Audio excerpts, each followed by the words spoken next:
Shalom,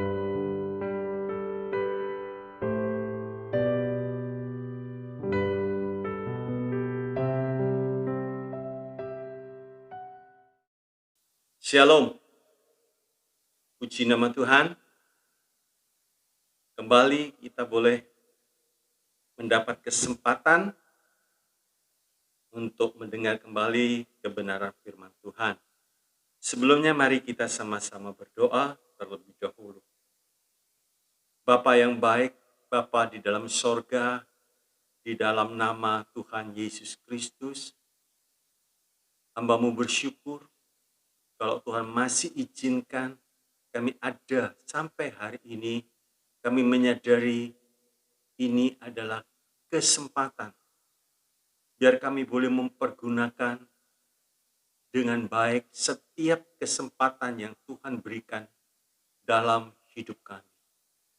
Sebentar hamba-Mu akan sampaikan kebenaran firman.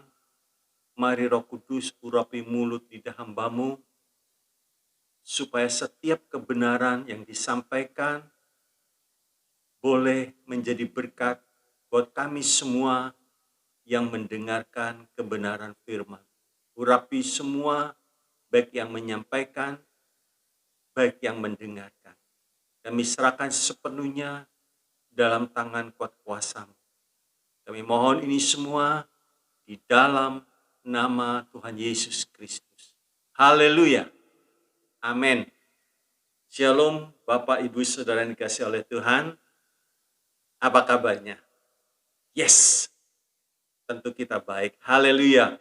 Karena Tuhan Yesus baik buat kita. Nah, pada kesempatan malam ini, saya ingin menyampaikan judul yang sepotongnya nanti di dalam kebenaran firman Tuhan. Lebih mudah mana? Mungkin saudara bertanya, dalam hal apa Pak? Nah, nanti kita lihat. Jadi saya beri judul lebih mudah mana. Sebelumnya mari kita akan melihat di dalam kitab Efesus 5. Efesus 5 ayat yang ke-20. Efesus 5 ayat 20. Saya akan bacakan. Ucaplah syukur senantiasa atas segala sesuatu dalam nama Tuhan kita Yesus Kristus kepada Allah dan Bapa kita. Haleluya. Nah, saya lanjutkan di dalam 1 Korintus 10 ayat yang ke-10.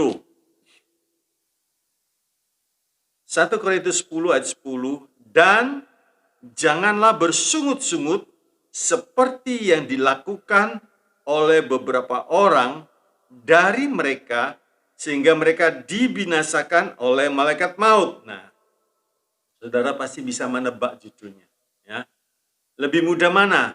Efesus 5 ayat 20 atau 1 Korintus 10 ayat yang ke-10. Mari kita lihat dalam kebenaran firman Tuhan. Bapak, Ibu, Saudara yang dikasihi oleh Tuhan, kalau kita bicara keadaan sekarang ini, dalam keadaan pandemi ini, saudaraku, mungkin kita bertanya kepada beberapa orang, ya, mungkin kita mendapatkan satu suara yang kompak. Mungkin mereka berkata, Pak, ya masa sekarang ini masa sulit. Masa yang sulit, Pak.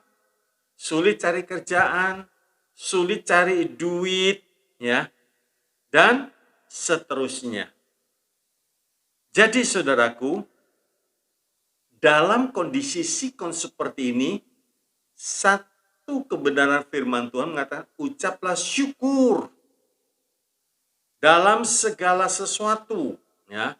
Ucapkan syukur dalam segala sesuatu. Haleluya. Dalam nama Tuhan kita Yesus Kristus kepada Allah dan Bapa kita. Yang satunya dikatakan jangan bersungut-sungut. Biar kebenaran ini boleh mencelikkan mata rohani kita mana yang lebih mudah keluar dari mulut kita. Saya ambil satu contoh begini, saudara. Dalam peristiwa Elia, saya percaya saudara semua pasti udah tahu. Nah, ini seorang nabi yang luar biasa, saudaraku. Satu nabi menantang, melawan 850 nabi yang dipelihara oleh Ahab, nabi hutan dan nabi Baal, yang jumlah totalnya 850. Tapi pada waktu itu, saudaraku, Elia ternyata memenangkan pertandingan ini karena pertolongan Tuhan yang terjadi. Padahal waktu itu masa-masa yang sulit, ya kan? Dalam keadaan yang sulit, saudaraku. Menghadap 850 orang, musuhnya satu, Elia sendiri. Ternyata semua dibantai, dibunuh oleh kuasa Allah yang memenangkan pertandingan ini, sehingga nabi-nabi yang dipelihara oleh Isabel dan Ahab, nabi Baal dan nabi hutan, semuanya dibunuh.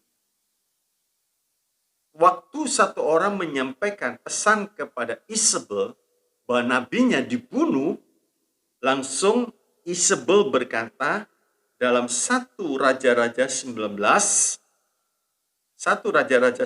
ayat 2, dia berkata begini, jika besok kira-kira pada waktu ini aku tidak membuat nyawamu sama seperti nyawa salah seorang dari mereka. Nah, waktu Elia mendengar, timbul satu ketakutan, saudaraku. Padahal kalau kita melihat sebelumnya, boleh dikatakan Elia sepertinya nggak punya rasa takut. Setelah menyelesaikan ini semua, berita ini sampai di telinga Isabel langsung mengancam keselamatan Elia. Nah, di sini kita melihat Elia ternyata lari, saudaraku. Lari ke padang gurun dan dia duduk di bawah pohon ara. Dan dalam kondisi seperti ini, Elia berkata, cukuplah Tuhan, cukup Tuhan. Ya. Sekarang Tuhan ambillah nyawaku Tuhan, ambil. Sebab aku enggak lebih baik dari nenek moyangku. Kenapa? Mengapa, saudaraku? Elia bisa tercetus keluar pembicaraan seperti ini. Sebab Elia punya satu pemikiran, ternyata hanya aku seorang diri yang membela, yang memperjuangkan. Tetapi Tuhan berkata, ya, dia berkata, saudaraku, Tuhan, tidak, masih ada 7.000 lutut. Nah, dalam kondisi seperti ini kita melihat Elia mulai mengasihani diri sendiri. Ya. Nah, di sini timbul kelemahan. Waktu satu orang mulai mengasihani diri sendiri dalam kondisi seperti ini, saudaraku, Elia mulai lemah. Di sini kita melihat Elia sudah masuk dalam sikon yang berat, dalam tanda petik beratnya, saudaraku. Sebab ini menurut cara pandang daripada Elia berpikir hanya seorang diri yang giat membela nama Tuhan, saudara. Nah, orang seperti ini gampang sekali untuk bersungut-sungut. Kalau sudah mulai mengasihani diri sendiri, mudah sekali untuk bersungut-sungut. Nah, bagi orang dunia, dalam sikon seperti ini, saudaraku, memang mudah untuk bersungut-sungut. Kalau kondisinya nyaman, kondisi dalam keadaan diberkati, saudara, ya kalau bersyukur itu normal. Tapi kalau kondisi seperti ini bersungut-sungut, bagi orang dunia pun mengatakan itu normal. Nah, kita akan melihat, saudaraku, dalam hal ini, bagi kita sebagai orang beriman, mari kita melihat atau meneropong kondisi rohani orang tersebut. Sekarang kita melihat, dalam hal ini kita lihat satu. Dalam kondisi seperti ini, dalam hal ini, kita melihat satu, keadaan rohani kita. Sebab apa saya katakan keadaan rohani kita? Persungutan itu keluar dari mulutnya. Nah, mulut ini, saudaraku, sangat erat hubungannya dengan hati. Ya, sangat erat hubungannya dengan hati dan kondisi rohani kita.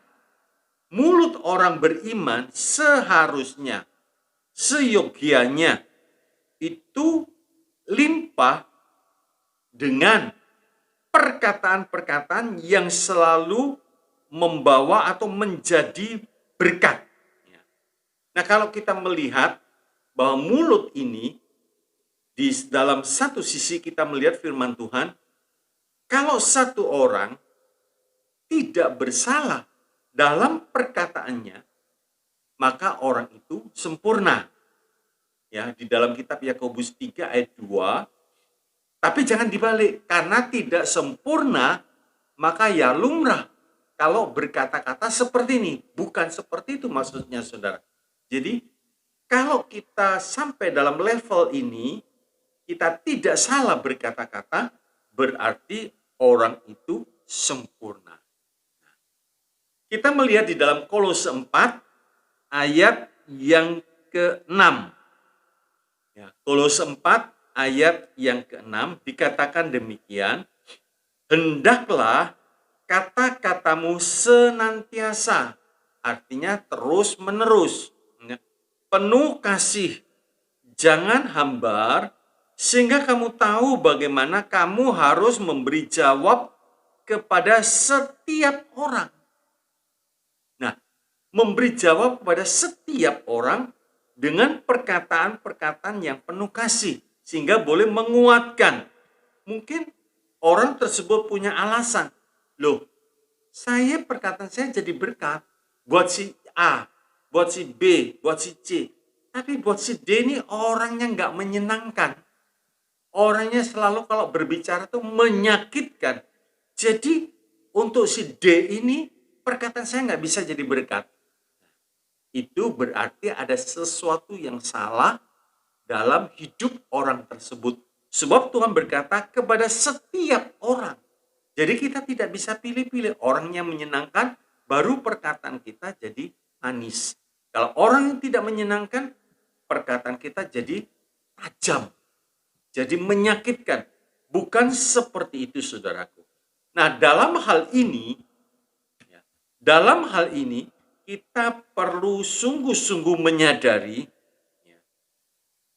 beberapa dari orang beriman, saya tidak tahu jumlahnya, beberapa dari orang beriman itu kehidupannya mengalami banyak penderitaan. Salah satu sebab karena suka mengeluh, karena suka bersungut-sungut. Tadi kita sudah baca dalam 1 Korintus 10 ayat 10. Firman Tuhan mengatakan jangan bersungut-sungut. Jangan. Tuhan sudah memberitahukan kalau bersungut-sungut akibatnya seperti ini. Itu firman Tuhan memberitahukan kepada kita. Nah, sekarang tergantung ini yang sudah tertulis itu menjadi sebuah pelajaran bagi kita. Apa yang sudah terjadi dalam zaman dulu, sekarang, dan untuk yang akan datang. Ini semua lengkap di dalam firman, saudaraku. Jangan bersungut-sungut. Mungkin beberapa orang berkata, itu dia suka mengeluh, Pak. Tapi buktinya nggak apa-apa tuh hidupnya. Biasa-biasa saja tuh. Suka bersungut-sungut. Nah, kalau kita punya pengertian firman Tuhan, seharusnya kita menyadari bahwa itu adalah kemurahan Tuhan yang terjadi dalam hidup orang itu. Tetapi kalau kemurahan Allah itu terus-menerus dibuat mainan, maka ada tindak lanjut daripada Tuhan. Mungkin awalnya bukan mati secara jasmani, tapi mungkin pekerjaannya mengalami kegagalan. Ya. Mengalami banyak hal-hal yang menyedihkan, saudaraku. Itu satu peringatan, warning daripada Tuhan.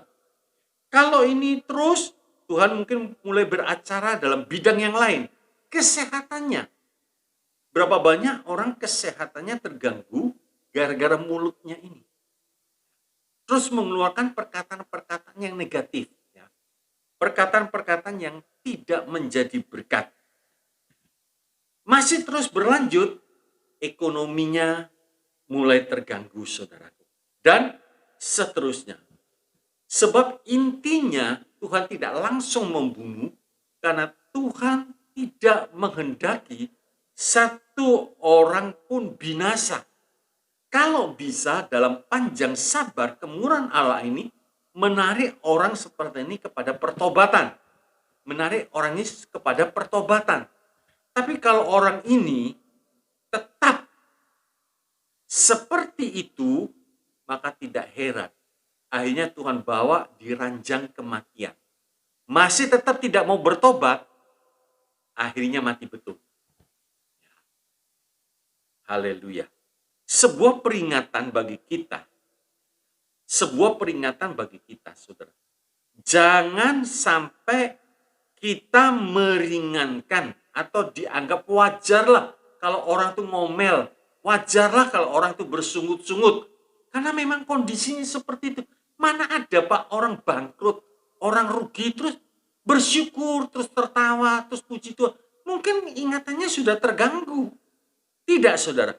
Kalau orang itu sadar, orang itu mengerti, dia tidak akan berani bersungut-sungut. Sebab apa? Setiap sungut-sungutan kita yang diucapkan, entah itu baik kepada pemimpin atau kepada orang beriman lain, itu sampai ke telinga Tuhan. Sampai, saudara.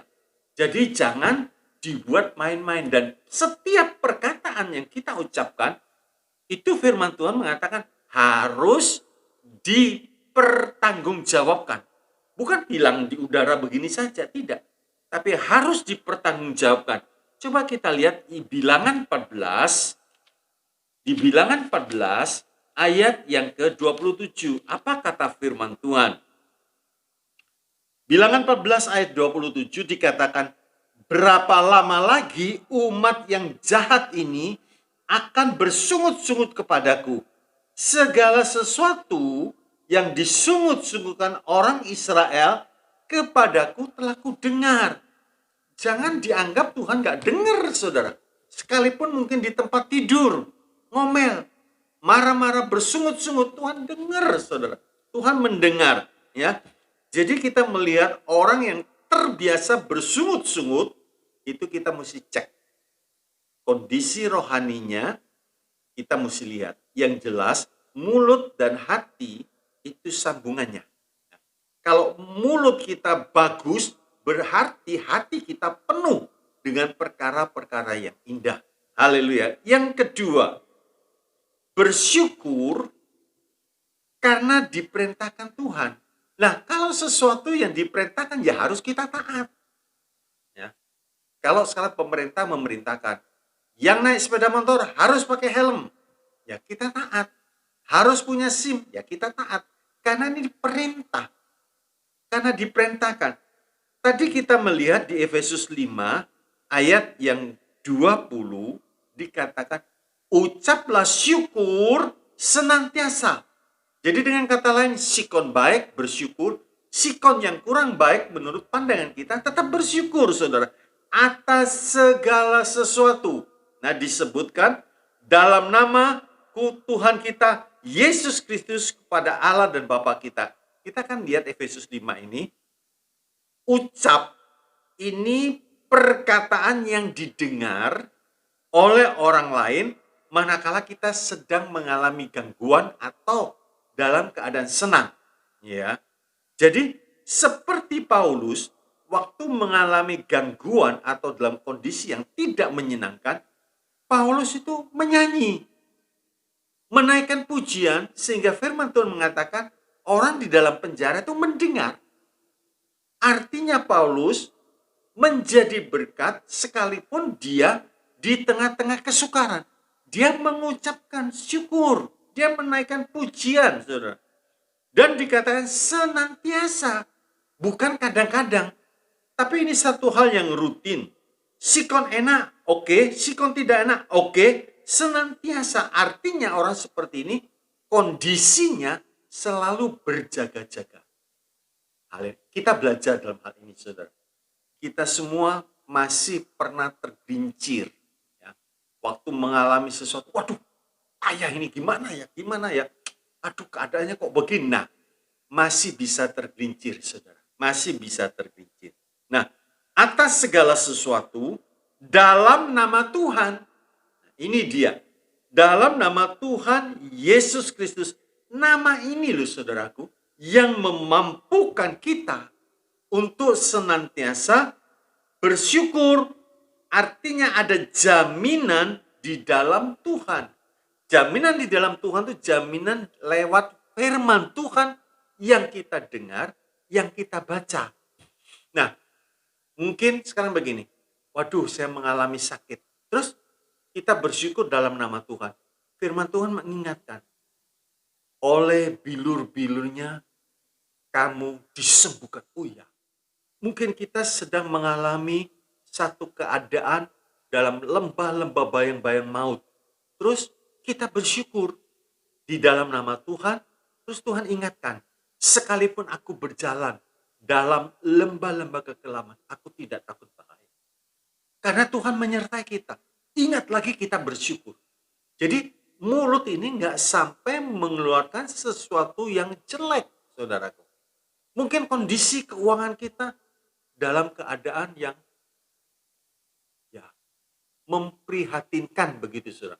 Tapi ingat, firman Tuhan juga berkata, kesukaran hari ini cukup hari ini. Besok ada lagi kesukarannya. Kalau hari ini Tuhan sudah pelihara kita, berarti besok pasti pelihara. Dan Tuhan berkata, aku datang supaya domba itu hidup dan hidup dengan berkelimpahan. Langsung kita berpikir, iya. Haleluya. Haleluya. Ya. Sekarang kita melihat bersyukur dalam senang itu artinya apa? A. Bersyukur dalam senang artinya apa, saudara? Sadar bahwa semua yang baik itu dari Tuhan. Ya. Jadi biasanya orang yang senang, orang yang dalam, wah pokoknya semua serba ada senang, semua serba kecukupan. Bisa-bisa dia tidak sadar bahwa Tuhan yang memberikan itu semua.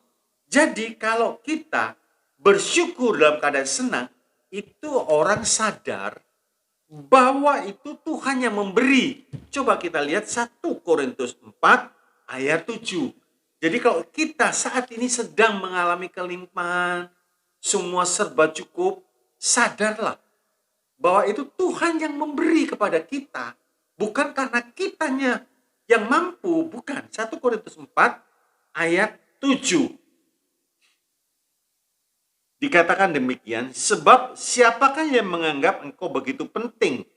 Dan apakah yang engkau punyai yang tidak engkau terima?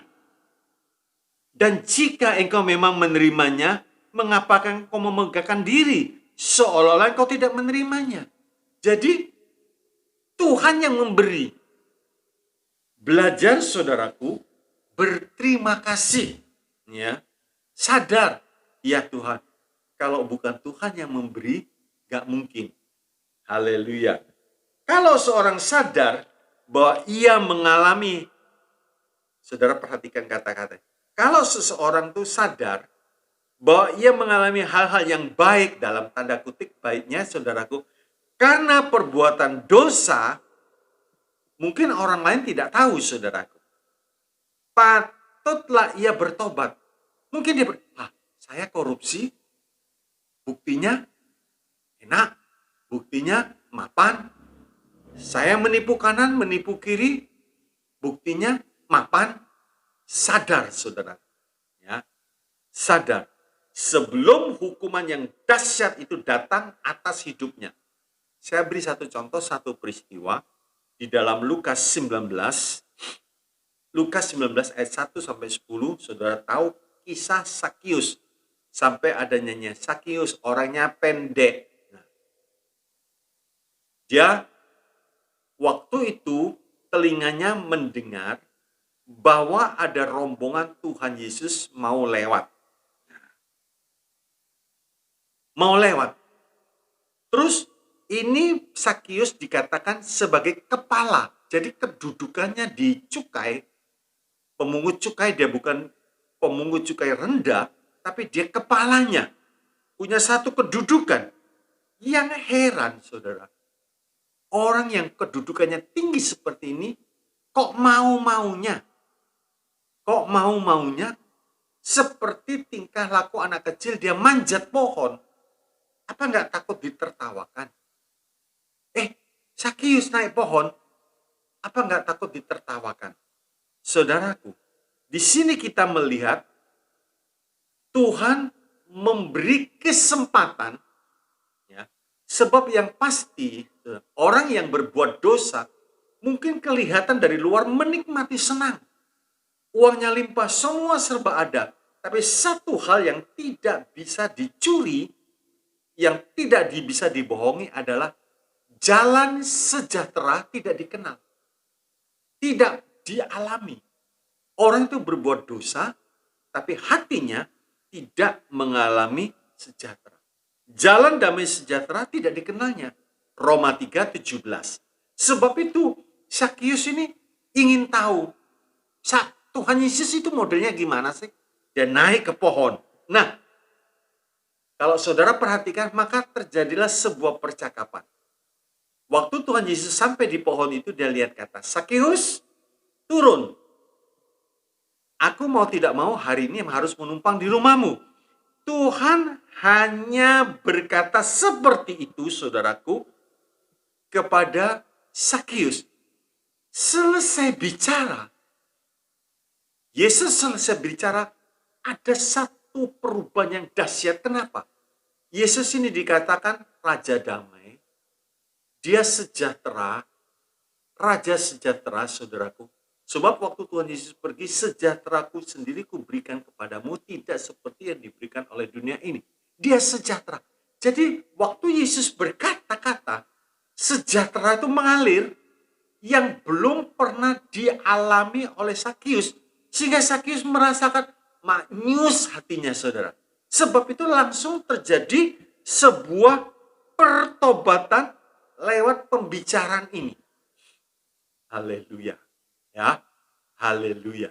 Nah, akhirnya Sakius berbicara, Tuhan, padahal Tuhan nggak tanya loh, saudara. Setengah dari milikku akan kuberikan kepada orang miskin. Sekiranya ada sesuatu yang kuperas, Sakius ini lupa siapa saja yang diperas, saudara. Sudah nggak tahu lagi. Sekiranya ada yang kuperas, ku kembalikan 4 kali ganda. Haleluya. Dia punya kedudukan yang mapan. Dia kaya raya. Tapi dia tidak memiliki damai sejahtera. Waktu Tuhan Yesus bicara, damai sejahtera daripada Tuhan mengalir dalam hidupnya. Sehingga terjadi satu perubahan. Kita sebagai orang beriman, kalau kita berkata-kata sesuai dengan firman Tuhan, maka yang dikeluarkan itu perkataan damai. Haleluya. B. Ya. Sekarang kita melihat bersyukur dalam senang itu artinya B. Tetap rendah hati. Sebab tidak ada sesuatu yang dibanggakan, saudara. Gak ada sesuatu yang dibanggakan. Dia bisa senang karena Tuhan. Coba seandainya ada sedikit gangguan di kesehatannya, sudah gak bisa, saudara. Ya. Haleluya. Nah, orang yang beriman, yang sadar bahwa semua yang diterima itu berasal dari Tuhan, maka orang seperti ini tetap rendah hati. Dia tidak mau mencuri kemuliaan Tuhan yang sudah diberikan kepada dia. Dan ini harus dikembalikan. Ya. Jadi Kenapa sih kamu kok bisa senang, bisa sukses? Ya karena aku. Enggak, saudara. Yesaya 42 ayat 8 dikatakan, aku ini Tuhan. Ya. Aku ini Tuhan, itulah namaku. Aku tidak akan memberikan kemuliaanku kepada yang lain atau kemasyuranku kepada patung. Jadi dengan kata lain, orang seperti ini sadar. Kita lihat, saudaraku, Nebukadnezar itu diangkat Tuhan tinggi sekalipun dia orang kafir. Tuhan berkata, peninggian itu datangnya dari Tuhan, bukan dari timur, bukan dari barat. Termasuk Nebukadnezar, Tuhan izinkan mendapat satu kedudukan yang tinggi, tetapi dia tidak sadar, dia tidak bisa rendah hati, justru dia sombong. Sebab itu firman Tuhan mengatakan kamu akan diusir dari antara manusia, akhirnya makan rumput, hidupnya kena embun, saudara, kukunya panjang, jadi hidup seperti binatang. Juga Raja Herodes, waktu dia mengenakan pakaian kebesaran, orang bersorak, ini suara dewa. Saudara, langsung malaikat Tuhan menampar, dimakan cacing sampai mati, bukan mati terus dimakan cacing, enggak, dimakan cacing sampai mati, artinya dalam keadaan hidup digerogoti cacing sampai mati, ulat digerogoti ulat sampai mati. Nah, orang beriman yang bisa bersyukur dengan betul, ya, maka Tuhan terus akan menambahi, saudaraku, ya. Tuhan kan terus menambahi baik jasmani dan rohaninya. Seperti siapa? Seperti Daud. Haleluya. Seperti Daud. Tuhan, siapakah aku ini sampai bisa duduk di dalam istana? Siapa aku ini? Nah, Daud nih rendah hati, dia berkata, aku ini kan, kalau orang Jawa bilang angon, memelihara kambing domba. Dia nggak malu mengatakan asal usulnya. Kan engkau ambil aku dari belakang kambing domba itu, Tuhan. Di sini kita melihat Daud bersyukur, maka Tuhan menambahkan berkat jasmani dan rohaninya. Saya beri contoh begini. Di dalam kitab Lukas 17 ayat 19, itu ada 10 orang kusta.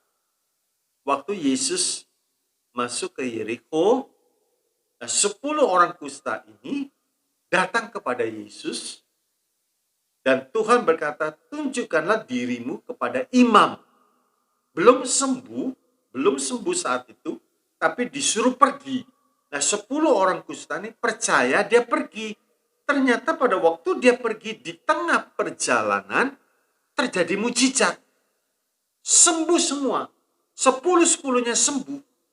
Tapi satu sadar, loh, tadi aku kusta, sekarang sembuh. Langsung dia punya pikiran kembali kepada Tuhan. Untuk bersyukur, untuk berterima kasih, saudaraku, ya, kepada Tuhan. Dan Tuhan menambahi berkatnya. Selain berkat jasmani, kesembuhan, Tuhan memberikan berkat keselamatan pada orang kusta ini. Haleluya. Sebab itu, saudaraku, kalau kita bangun pagi, kita masih bisa bernapas, jangan mulut ini dipakai, aduh, ini hari kapan berakhir, susahnya ini. Sudah bangun pagi, langsung kita bersyukur. Biarlah segala yang bernafas memuji Tuhan. Haleluya.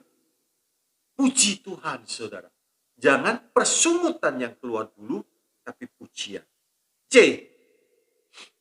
Tanda iman. Orang yang bisa bersyukur dalam senang, itu artinya punya iman. Dia sangat yakin bahwa Allah itu sangat baik. Dan tidak ada satu peristiwa yang lolos atau yang luput dari pengamatan Tuhan. Sehingga orang ini yakin bahwa seluruh janji-janji Allah dia peroleh dalam Yesus. Dalam Yesus. Sebab itu pada waktu dia mengalami apa, dia yakin dia memiliki Yesus, dia memiliki segalanya. Kalau saudara perhatikan, di kitab Roma berkata demikian, jika Allah di pihak kita, siapa lawan kita? Itu ayat terkenal, saudara. Tapi kita baca di ayat lanjutannya. Ya. Di Roma 8, ayat 32. Roma 8:32 dikatakan demikian. Ia sendiri yang tidak menyayangkan anaknya sendiri, tetapi yang menyerahkannya bagi kita semua, bagaimanakah mungkin ia tidak mengaruniakan segala sesuatu kepada kita bersama-sama dengan dia? Haleluya. Tadi kita sudah baca Roma 8:32. Ya. Tuhan akan menyerahkan segala sesuatu kepada kita bersama-sama dengan dia. Sekarang kita melihat di dalam 2 Korintus 1, ya, 2 Korintus 1 ayat yang ke-20. 2 Korintus 1 ayat yang ke-20. Dikatakan demikian, sebab Kristus adalah Ia.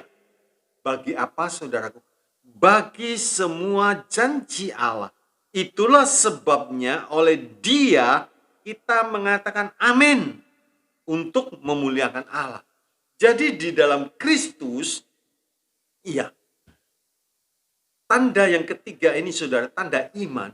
Orang yang memiliki Kristus, dia bisa dengan yakin memperkatakan firman Tuhan sekalipun belum terjadi atau belum menjadi kenyataannya, tapi dia yakin kalau Allah di pihak kita, siapa lawan kita? Kalau Bapa di surga sudah memberikan anaknya, masa yang lain tidak diberikan kepada kita? Sebab itu 2 Korintus 1 ayat 20 mengatakan, Kristus adalah Ia bagi semua janji Allah. Itulah sebabnya kita mengatakan amin. Mungkin pada waktu orang mengatakan jangan takut, Tuhan pasti menyertai. Kita berkata amin. Artinya jadi nyata bahwa Tuhan pasti menyertai kita. Mungkin nasihat yang lain mengatakan jangan takut. Burung di udara nggak ada satupun yang mati kelaparan. Amin. Maka itu akan jadi kepada kita. Haleluya. Ini tanda orang beriman tidak mengalami keraguan sedikit pun. Ya. Mungkin sekalipun kondisi psikonya dalam kondisi yang jelek menurut pandangan mata jasmani. Ini pandangan ini, saudara, hati-hati. Pandangan mata jasmani dibutuhkan. Tapi lebih daripada itu, ada mata iman di dalam hati kita. Seperti peristiwa Ishak. Itu sudah ditutup berulang-ulang sumurnya. Ya. Sudah ditutup berulang-ulang sumurnya. Tetapi Ishak apa ya, saudaraku? Yang diperbuat, dia tidak marah. Dia pergi. Di dalam Kejadian 26 ayat 15 sampai 16, itu Abimelek melihat bahwa Ishak ini jauh lebih besar, jauh lebih berkuasa. Padahal Abimelek ini raja orang Filistin. Dia mengusir Ishak karena melihat Ishak sangat diberkati, saudara. Akhirnya Ishak pergi berkemah di lembah Gerar, mulai menggali sumur, dapat air, dapat. Ishak ini pegawai-pegawainya menggali, dapat, saudaraku, tapi terjadi pertengkaran, ya, pertengkaran. Akhirnya diberi nama Esek, ya. Gali lagi, terjadi keributan lagi. Ishak nggak pernah ribut, saudara. Tapi gembala-gembala Gerar itu yang buat ribut, saudara. Akhirnya diberi nama Sitna. Pergi lagi, gali lagi. Dan di sini tidak terjadi keributan, diberi nama Rehobot. Nah, akhirnya Ishak pergi ke Beersheba. Tuhan, saudara, perhatikan perjalanan. Akhirnya Ishak pergi ke Berseba. Di sini Tuhan mulai menampakkan diri. Ini tidak langsung begitu, tapi proses demi proses demi proses. Coba seandainya Ishak marah di sini, belum tentu ada peristiwa Berseba. Ya, orang yang yakin, orang yang percaya akan Tuhan, tindakannya tidak akan sembarangan. Tidak akan, saudara. Ya. Dia percaya, ya pergi. Bukan karena salah saya, pergi. Masih diganggu lagi, pergi. Akhirnya Tuhan izinkan Rehobot. Tidak terjadi pertengkaran. Nah, di dalam hal ini, Ishak pergi ke Berseba. Nah, di sini Tuhan mulai menampakkan dirinya kepada Ishak dan memberkati Ishak. Di situ Ishak menggali sumur. Haleluya. Kalau kita melihat suatu perjalanan Ishak ini, kita bisa mengambil sebuah pelajaran yang indah. Manusia bisa mengganggu kita, manusia bisa merencanakan hal-hal yang busuk, hal-hal yang jahat kepada kita. Tapi saya katakan tadi di Roma 8:31, kalau Allah di pihak kita, siapa lawan kita? Bukan berarti kita lawan dengan kekerasan, tidak. Akhirnya di sini kita melihat, karena Ishak tidak bereaksi salah, saudaraku, Tuhan yang turun tangan, Tuhan yang memberkati. Haleluya. Tuhan yang memberkati Ishak. Saya bacakan beberapa ayat, coba di sini kita melihat. Mazmur 5 ayat 13. Dikatakan demikian, sebab engkaulah yang memberkati orang benar. Ya Tuhan, engkau memagari dengan anugerah-Mu seperti perisai. Karena Ishak dalam peristiwa ini benar. Tidak salah, saudara. Maka Tuhan memberkati dan Tuhan memagari dengan anugerahnya seperti perisai. Haleluya. Haleluya. Saya tidak tahu, mungkin hari-hari ini saudara diganggu atau pernah disakiti orang sampai mengalami sesuatu yang tidak menyenangkan. Bahkan mungkin pekerjaan kita rugi gara-gara orang tersebut, seperti peristiwa Ishak. Gali sumur, diambil, terjadi pertengkaran. Saudara jangan membalas kejahatan dengan kejahatan. Itu bukan bagian kita, itu bukan urusan kita. Pembalasan itu urusannya Tuhan. Dikatakan kalau bisa itu dari pihak kita, sebisa-bisanya kita berdamai. Ya. Haleluya. Contoh yang kedua, kita melihat Mazmur 58 ayat 12. Mazmur 58 ayat 12. Sesungguhnya ada pahala bagi orang benar. Sesungguhnya ada Allah yang memberi keadilan di bumi. Ya. Jadi ada pahala dan ada Tuhan yang memberi keadilan di bumi. Artinya begini, Tuhan tidak pernah tutup mata. Pasti keadilan Allah terjadi, diberikan kepada orang yang benar. Pasti, saudaraku. Ya. Haleluya. Saudara perhatikan di dalam Mazmur 58 ayat 12, ada pahala. Ada pahala, saudara. Kalau kita disakiti, kita tidak membalas, ada pahala. Itu namanya sebuah penaburan. Sakit bagi daging, iya. Tapi ada pahala. Tapi di satu sisi dikatakan ada keadilan Tuhan di bumi. Selagi kita menumpang di bumi, Tuhan memberikan keadilan. Kalau berkat itu buat kita, pasti sampai. Saudara jangan takut. Tuhan mengatakan kalau pintu itu terbuka buat kita, nggak ada satu tangan pun yang bisa menutup. Kalau pintu berkat itu dibuka buat kita, tidak ada satu tangan pun yang bisa menutup. Tapi kalau pintu itu ditutup oleh Tuhan, tidak ada satu tangan pun yang bisa membuka. Sebab itu jangan kita menganggap ringan hal ini. Lancatin lagi kita melihat Ayub 36 ayat 7. Dikatakan demikian, ia tidak mengalihkan pandangan matanya dari orang benar. Nah, saudara coba, ia, Tuhan, tidak mengalihkan pandangan matanya dari orang benar. Artinya orang benar itu kemana saja mata Tuhan lihat. Memang dikatakan mata Tuhan tertuju kepada orang yang benar. Jadi kemana orang benar itu tidak lepas dari pengawasan Tuhan.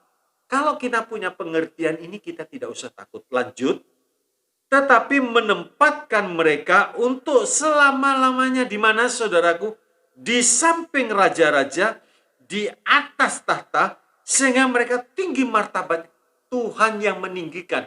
Waktu Abimelek menekan Ishak, Ishak pergi. Kira-kira Ishak ditinggikan? Ya, coba kita baca. Yang datang lebih dahulu kepada Ishak, minta perdamaian, itu bukan Ishak, tapi rajanya. Kejadian 26, Raja Filistin Abimelek ini, dia datang kepada Ishak dengan satu perkataan demikian. Kejadian 26, ayat yang ke-28, dikatakan demikian. Jawab mereka, ini maksudnya dari pihak Abimelek, kami telah melihat sendiri. Nah, ini Abimelek menjadi saksi bahwa Tuhan menyertai engkau. Sebab itu kami berkata, baiklah kita mengadakan sumpah setia antara kami dan engkau, dan baiklah kami mengikat perjanjian dengan engkau, bahwa engkau tidak akan berbuat jahat kepada kami, seperti kami tidak mengganggu engkau, dan seperti kami semata-mata berbuat baik kepadamu dan membiarkan engkau pergi dengan damai. Bukankah engkau sekarang yang diberkati Tuhan? Dalam kondisi seperti ini, apa jawab Ishak? Ayat 30, kemudian Ishak mengadakan perjamuan bagi mereka, lalu mereka makan dan minum. Haleluya. Ishak nggak ada rasa sakit hati. Ini orang jahat dulu. Gali sumur ditutup, gali sumur direbut, gali ini. Tapi Ishak justru setelah raja ini datang, mengatakan, aku melihat sendiri bahwa engkau yang diberkati. Ayo sekarang kita bersumpah bahwa engkau tidak mengganggu kami. Akhirnya Ishak membuat satu perjamuan. Haleluya. Orang benar pasti ditinggikan oleh Tuhan. Jangan takut. Yusuf dimasukkan tempat yang paling, penjara. Saya tidak tahu penjara zaman dulu. Namanya penjara pun tidak ada hotel bintang 3, bintang 2, nggak ada, saudara. Nama penjara ya penjara. Zaman dulu, mungkin sekarang jauh lebih baik. Saya tidak mengerti. Tapi orang benar ini ditekan sampai masuk di penjara. Tapi tetap benar karena yakin ada Tuhan dalam hidupnya. Sebab itu Yusuf tidak mau berbuat dosa. Akhirnya Tuhan munculkan begitu tinggi, begitu mulia. Tidak ada satu tangan yang bisa mencegah Yusuf untuk naik. Haleluya. Nah, Bapak Ibu Saudara yang dikasihi oleh Tuhan, saya sampai di kesimpulan. Kesimpulannya, 1. Jangan anggap ringan persungutan yang keluar dari mulut kita. Coba dicek, saudara. Antara bersungut, mengeluh, dan bersyukur. Banyak mana dalam kehidupan kita sehari-hari? Kalau banyak bersungut-sungut, bertobat. Tingkatkan rasa syukur kita dengan pengertian bahwa Tuhan itu baik. Haleluya. Sebab orang yang bersungut-sungut itu hatinya penuh dengan kepahitan, penuh ketidakpuasan, saudara. Ya. Markus 7, 21 sampai 23 dikatakan, dari hati keluar lewat mulut. Nah, orang yang bersungut-sungut, saudara perhatikan baik-baik. Saya harapkan khususnya buat jemaat yang saya gembalakan, Orang yang bersungut-sungut itu kepada Allah, ya. Dan orang seperti ini itu pesan tempat untuk hidupnya celaka. Mungkin nggak enak, saudara. Orang yang bersungut-sungut itu pesan tempat untuk hidupnya yang celaka. Ya. Dan penuh kepahitan. Coba saudara cek.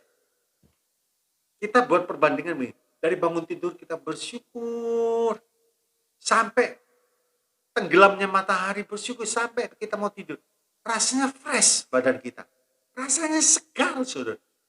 Kita nggak tahu, ada sesuatu yang mengalir begitu, saudara. Ada sesuatu sukacita yang keluar. Tapi coba kalau dari bangun tidur mungkin kita lihat pembantu gak bener, kita ngomel, kita marah-marah, kayak pegel hati kita. Mungkin uang kita hilang, 20.000, 50.000 sudah membuat hati kita kacau balau, saudaraku.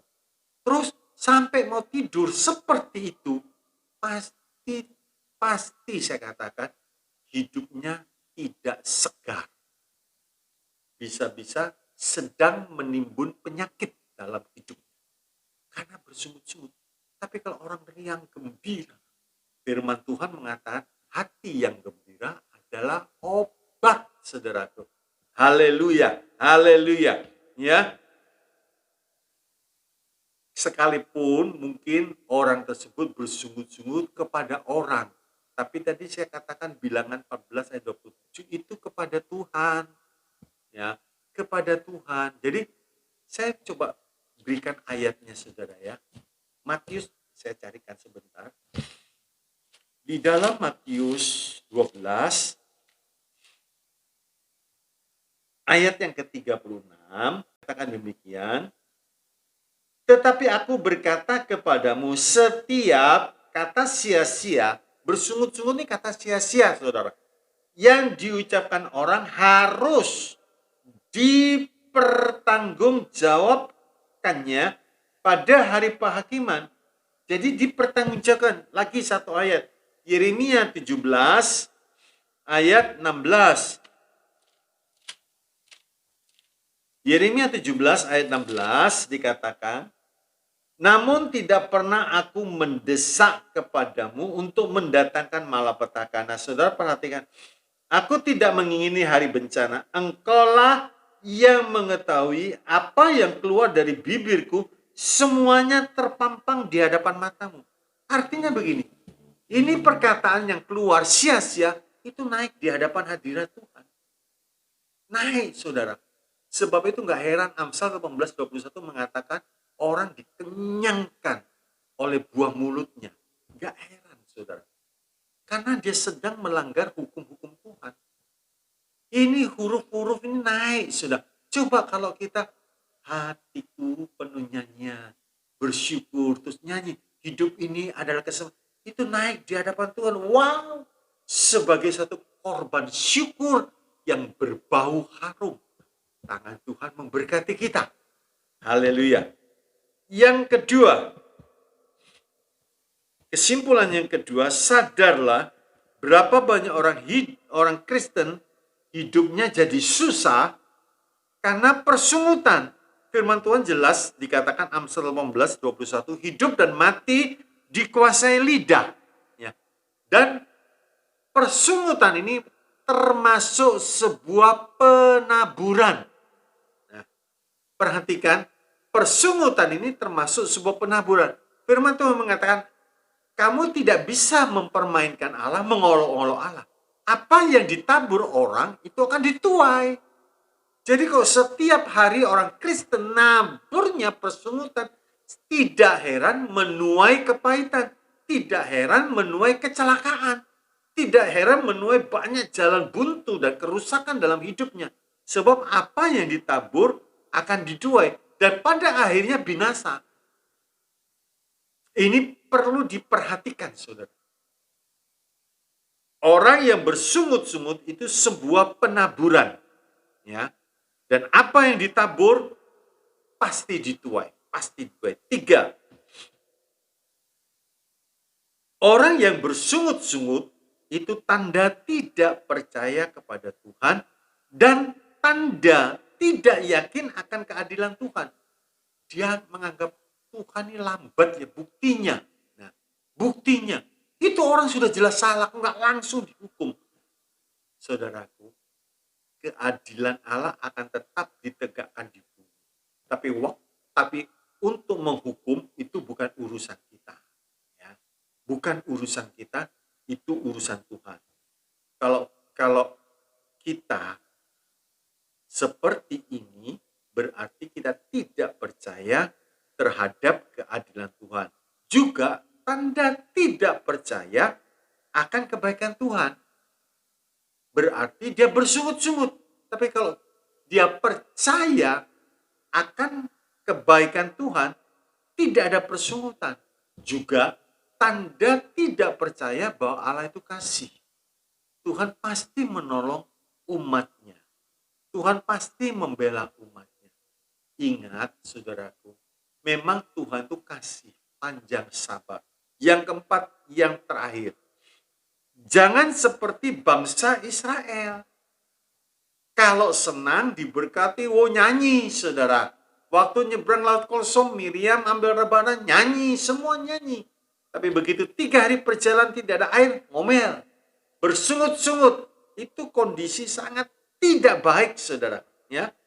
Kalau senang bersyukur, semua orang ngerti. Semua orang paham. Tapi waktu susah, ngomel, bersungut-sungut. Nah, kita jangan seperti itu. Nasihat saya yang terakhir, sekarang saudara lebih mudah mana? Untuk kita bersuka cita atau bersungut-sungut setelah kita mengerti firman. Saya harapkan kita semua ambil posisi, ngerti tidak ngerti, kita mau bersyukur. Amin. Ngerti gak ngerti, kita tetap bersyukur. Nah, haleluya. Ya. Sebab apa saudara? Hati kita, kalau ada hubungan baik dengan Tuhan, maka dikatakan, kalau hati kita tidak menyalahkan kita ada keluasan, ada kebebasan untuk menghampiri Allah.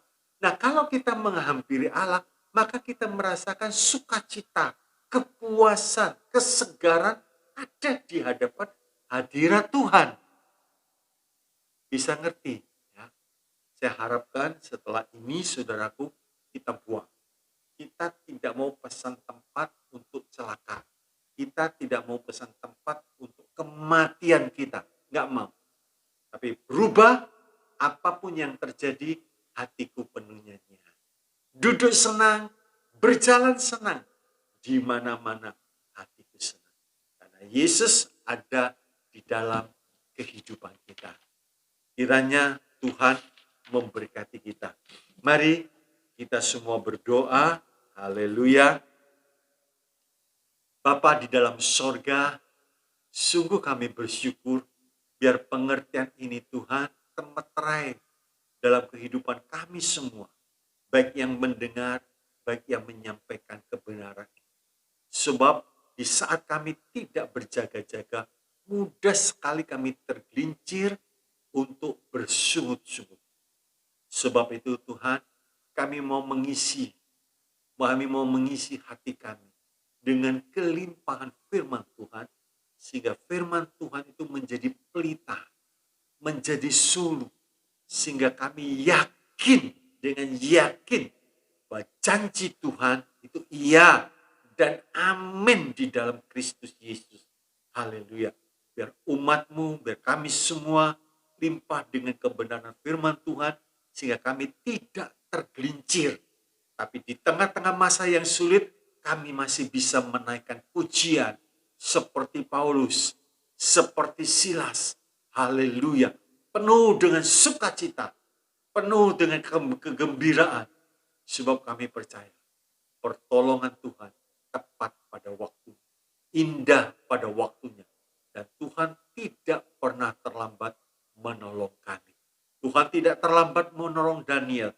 Tuhan tidak terlambat menolong Sadrak, Mesak, Abednego. Tuhan tidak terlambat menolong Yusuf.